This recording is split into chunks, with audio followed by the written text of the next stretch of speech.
All right, you guys, today what we're going to do is talk about these notes for day 5. We are in unit 2, and yes, remember we skipped the worksheet from yesterday, so find your notes packet, flip through to page, I think I'm on page 11. This one right here, notes for day 5. I'm going to go right into example number 1. This is just a review, some stuff that we've been learning this week. If I have x greater than 2 or x less than or equal to -7, I'm going to put the numbers on a number line. The negative one has to go first. They have to go in the right order. And I'm going to put a closed circle on -7 and an open circle on 2. And again, this is closed because of the bar underneath, and this is an open circle because there's no bar. And for the 2, what I'm going to do is shade to the right. So at the 2, we shade this way. And for the 7, we're going to shade, that arrow is pointing to the left, so I'm going to shade this way. And it wants me to circle all the values that are solutions. So is -8 in the shaded area of this graph? -8 would be to the left of -7, right? So I'm going to circle that one. What about 1? Where would that fall? That would fall in this category, right? 1 would be right before 2. And that is not in the shaded region, so not that one. What about 3? 3 falls to the right of 2, right? And that is the shaded region, so I'm going to circle that one. That's how we're going to do example number 1. I'm going to just keep going.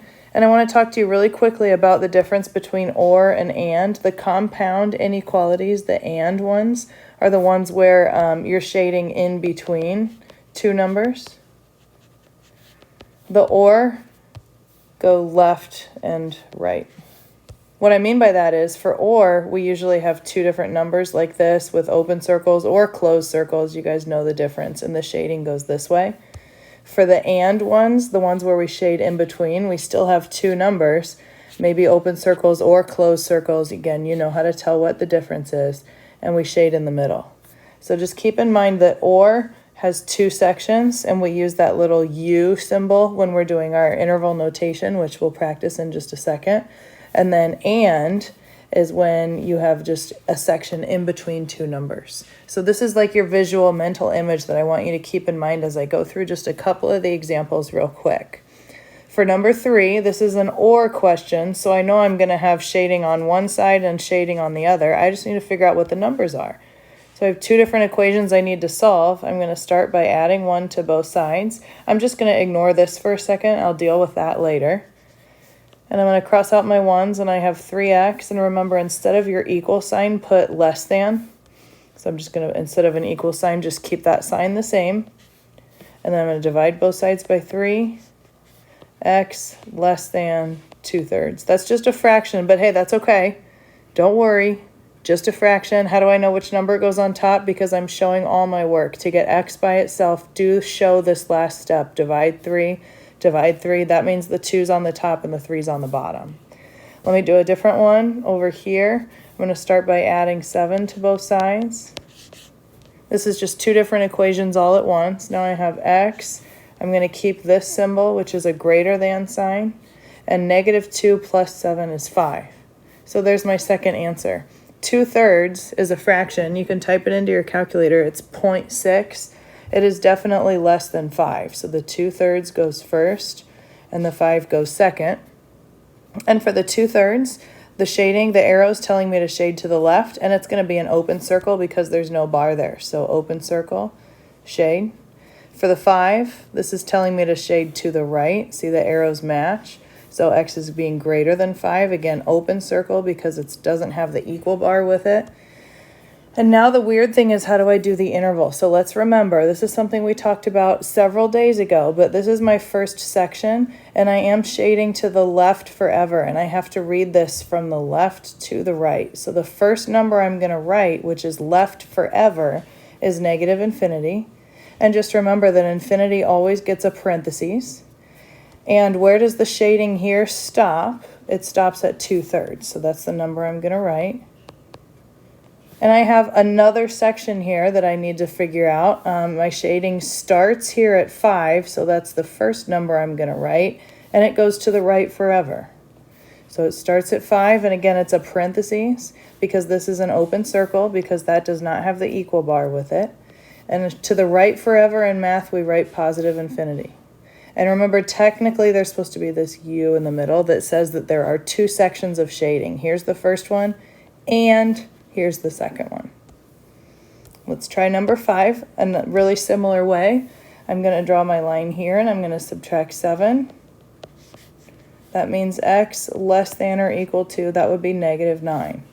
Remember that we flip this symbol if we multiply or divide by a negative. You put that on your note card, but this is not multiplying or dividing. This is subtracting, so this sign stays the same. How about this one? We're going to plus 7 on both sides. That means I get 3x greater than or equal to 9. Divide 3 on both sides. X greater than or equal to 3. There's my two answers. I think you know which one goes where on the number line. So I'm going to put a closed circle. The negative number goes first. Think of a number line. Closed circle on -9 because of that equal bar. And it's telling me again to shade to the left. It matches this arrow. So I'm going this direction. This one is another closed circle on the 3, but it's telling me to shade to the right of 3. So I'm going to put a closed circle on 3 and shade to the right. I'm going to do interval notation exactly the way that I did this one up here. I have 2 sections, and I'm going to just match it the same exact way I'm doing down here. So my first section starts at -infinity because it goes left forever. Don't forget your negative sign because the negative numbers are on the left. To -9 bracket, I have another section, and the 3 is going to get a bracket, and then it goes to the right forever. So only difference here is that these are both closed circles, which means this is a bracket and this is a bracket. Just remember that infinity always gets a parentheses. Okay, let me just do one more so that you can kind of see what one of these and one looks like, and then we'll just keep practicing during class, okay? So this one is almost like we have 2 equal signs, so pay close attention to this.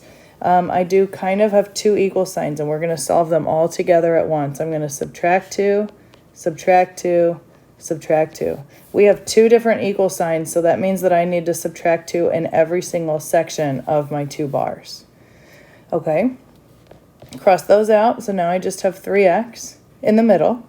I'm going to keep this symbol, and I'm going to keep this symbol the exact same. That's a less than sign, and that's a less than sign also. Use your calculators. -19 minus 2 is -21, and -10 minus 2 is -12. Now I just have one more step. What I'm going to do here is divide 3 everywhere.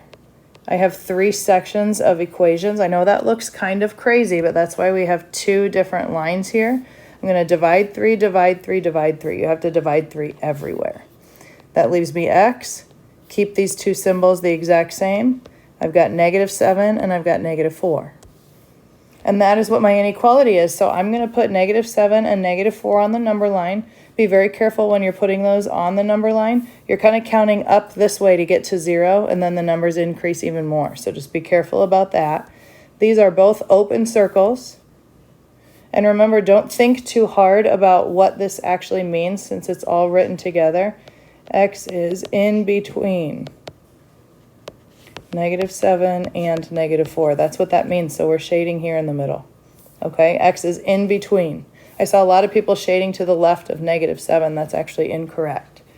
In this case, my interval notation, I do not have any infinities. So I'm just starting right here at -7 and I'm ending right here at -4 because the shading starts and stops at 2 different numbers. They're both parentheses because they're, excuse me, open circles. And I'm just shading in between -7, -4, no infinities because I'm not shading the arrows. The end. Let's practice some more in class. Love you guys.